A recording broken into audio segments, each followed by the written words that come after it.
Urdu Discovery کے معزز دوستو، میں ہوں ماجد ملک اور آپ تمام دیکھنے اور سننے والوں کو السلام علیکم۔ ناظرین گرامی، یہ کائنات ایک دھماکے کی صورت وجود میں آئی۔ اس میں موجود 350 ارب بڑی اور 720 ارب چھوٹی کہکشاؤں اور کئی سیاروں میں سے ایک سیارہ ہماری زمین ہے، جو ارتقائی سفر طے کرتی جا رہی ہے اور جسے تشکیل پائے 5 ارب سال ہو چکے ہیں، جبکہ کائنات 13 ارب 80 کروڑ سال پرانی ہے۔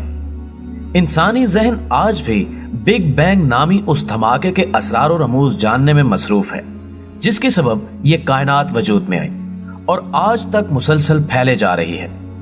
انہی اسرار و رموز کی جانچ نے انسانی ذہن کو ایک عظیم الشان طبیعت کے تحقیقی مرکز کو بنانے کی سمت اکسایا، جسے سرن کہا جاتا ہے۔ خواتین و حضرات، یہ انسانی عقل و تاریخ کا ایک عظیم کارنامہ ہے، جسے معجزے سے تعبیر دی جائے تو بے جا نہ ہوگا۔ اگر آپ کو سائنس کے میدان میں انسانی کارناموں سے دلچسپی ہے تو اس تحقیقی مرکز کو زندگی میں ایک بار ضرور دیکھیں۔ سرن نامی انسانی کاوشوں کی معراج کو دیکھ کر آپ کی عقل دنگ رہ جائے گی۔ گو کہ کائنات کے تمام رازوں سے تاحال پردہ نہیں اٹھ پایا اور یہ محدود عقل انسانی کے لیے ناممکن بھی ہے۔ البتہ سرن کی قابل قدر خدمات کی بدولت بہت سے راز جاننے میں کامیابی بھی ہوئی ہے۔ ہم اس کائنات میں چھپے بھیدوں میں سے فقط 4% بھید ہی جان پائے ہیں، باقی 96% راز ہمارے احاطہ شعور سے باہر ہیں۔ ان 96% نامعلوم رازوں میں 44% حصے کو سائنسدان ڈارک میٹر کہتے ہیں۔ یہ وہ حصہ ہے جس کے بارے میں ہمیں یہ معلوم ہے کہ ہم اسے نہیں جانتے۔ ڈارک میٹر دراصل سپر انرجی ہے، جس کے سامنے ہمارے سورج کی مثال صحرا میں موجود ایک ذرے جیسی ہے، جبکہ باقی کے 52% کے بارے میں سائنسدانوں کا کہنا ہے کہ ہم تو یہ بھی نہیں جانتے کہ ہم اسے نہیں جانتے۔ کائنات کو صحیح طور پر جاننا اس کی بنیاد کو سمجھنے سے مشروط ہے۔ بگ بینگ کیسے اور کیوں ہوا اور اس کے فوراً بعد کیا تبدیلیاں رونما ہوئیں کہ جن کے سبب کائنات کا جنم ہوا، یہ سب جاننا کائنات کی بنیاد کو سمجھنے کی ایک اہم کڑی ہے۔ ہمارے پاس ان حقائق کو جاننے کے 2 طریقے ہیں۔ یا تو ایک ایسی ٹائم مشین تخلیق کی جائے جو ہمیں 13 ارب 80 کروڑ سال پہلے کے اس وقت میں لے جائے جب بگ بینگ کا دھماکہ ہوا اور کائنات وجود میں آنا شروع ہوئی، لیکن یہ ممکن نہیں۔ دوسرا طریقہ یہ ہے کہ سائنسدان لیبارٹری میں بگ بینگ کریں اور اس کے سبب کائنات کے وجود میں آنے والے تمام مراحل کا بغور مشاہدہ کریں۔ یہ طریقہ ہے تو مشکل مگر ناممکن نہیں ہے۔ یہی وجہ ہے کہ 1952 میں سائنسدانوں نے اس پر کام شروع کر دیا تھا۔ جنیوا کی مضافات میں فرنے میں ایک جگہ تلاش کرنے کے بعد منتخب کی گئی، جہاں یورپین ممالک میں سے سوئٹزرلینڈ اور فرانس نے مل کر لیبارٹری کے قیام پر کام کرنے کا آغاز کیا۔ اس لیبارٹری کا نام سرن رکھا گیا۔ چونکہ یہ کام 2 ملکوں اور چند سائنسدانوں کی بات نہ تھی، لہٰذا مزید 38 ممالک، 177 یونیورسٹیاں اور فزکس کے قابل ترین پروفیسرز اس نادر ترین منصوبے کا حصہ بن گئے۔ چنانچہ سائنسدانوں نے آغاز ہی میں زمین سے تقریباً 100 میٹر گہری اور 27 کلومیٹر لمبی دھاتی سرنگ بنائی، جس میں کش ثقل سے لاکھ گنا طاقتور مقناطیس اتارے گئے۔ پھر اس کے بعد قریباً 40 سال کے طویل اور تاریخی عرصے میں اس مقناطیس کی فیلڈ میں سائنسدانوں نے ایک 21 میٹر اونچا اور ہزاروں ٹن وزنی چیمبر بنایا۔ آپ اس کے وزن کا اندازہ ایسے لگا سکتے ہیں کہ آئیفل ٹاور، جسے دنیا کا وزنی ترین دھاتی سٹرکچر مانا جاتا ہے، کا وزن 7300 ٹن ہے، جبکہ اس چیمبر کا وزن اس سے دگنا ہے۔ اس سارے عرصے میں جہاں ملکوں کے درمیان عداوتوں اور جنگوں کا سلسلہ بھی عروج پر رہا، سائنسدان مذہب، نسل اور ملک و ملت کے تمام تر اختلافات کی قید سے آزاد ہو کر سرن میں اپنا تحقیقی کام سر انجام دیتے رہے۔ ان کی اس علم دوستی کے سبب کئی گراں قدر ایجادات وجود میں آئیں، جیسے کہ انٹرنیٹ سرن میں موجود سائنسدانوں کی اسی عظیم انہماک کی ایجاد ہے۔ ناظرین گرامی، سائنسدانوں کو آپس میں رابطے کے لیے آسانی شدت سے درکار تھی۔ اسی شدید خواہش کے سبب ایک برطانوی سائنسدان ٹم برنزلی نے سن 1999 میں انٹرنیٹ ایجاد کر لیا۔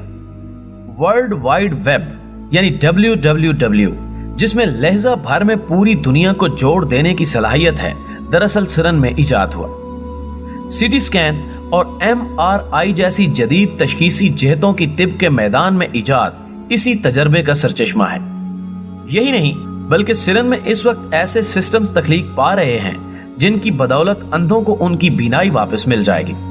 سرن کے سائنسدان اس وقت ایک ایسی چپ کی تخلیق میں مصروف ہیں جس میں پورے شہر کی آوازیں تمام تر معلومات کے ساتھ سموئی جائیں گی۔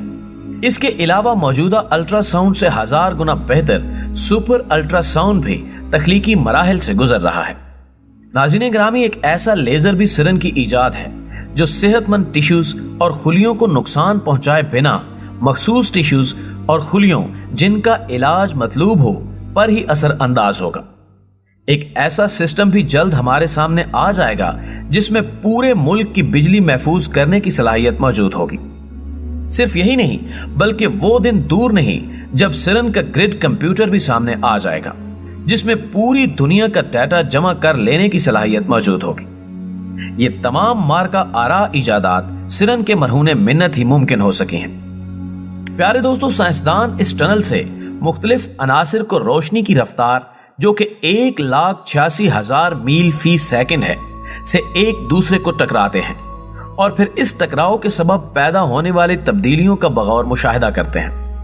یہ وہ عناصر ہوتے ہیں جو ایٹم سے نہ صرف اربوں گنا چھوٹے ہیں بلکہ دنیا کے کسی بھی مائکروسکوپ میں دکھائی نہیں دیتے۔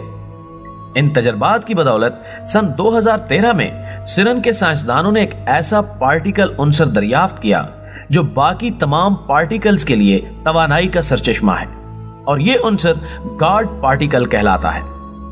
اس پارٹیکل کو دریافت کرنے والے 2 سائنسدان جن کے نام پیٹر ہگز اور فریکوس اینگلرٹ ہیں، نوبل پرائز کے حقدار قرار پائے کیونکہ یہ دنیا کی تمام تر دریافتوں میں سے سب سے بڑی دریافت تھی۔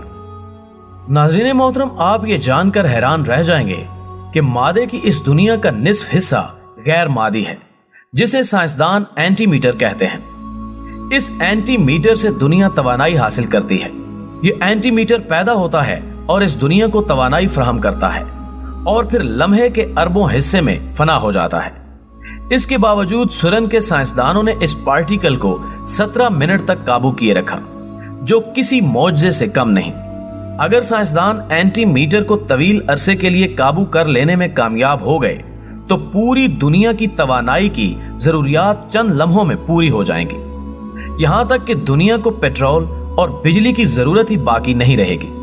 پروٹون پلازما کی مدد سے سائنسدان الیکٹران کو اسرا دینے یعنی ایکسلریٹ کرنے میں کامیاب رہے ہیں۔ پلازما میں پروٹون گزرنے کے سبب ایسی ہی لہریں بنتی ہیں جیسے سمندر میں بحری جہاز کے گزرنے سے لہریں ترتیب پاتی ہیں۔ سائنسدانوں کا ہمیشہ سے مقصد رہا ہے کہ ان لہروں سے بنیادی پارٹیکلز کے بیم کو ایکسلریٹ کر کے ان کی رفتار کو تیز کیا جائے۔ اگر ایسا ممکن ہو گیا تو پارٹیکل ایکسیلیٹرز بہت کم رقبے پر بہت زیادہ تیز رفتار بیم بنانے میں کامیاب ہو جائیں گے اور میلوں لمبی سرنگ کی ضرورت ختم ہو جائے گی۔ ناظرین گرامی، گزشتہ 65 سال سے سائنسدان اس مشکل، صبر آزما اور مہنگے ترین پروجیکٹ پر کام کر رہے ہیں۔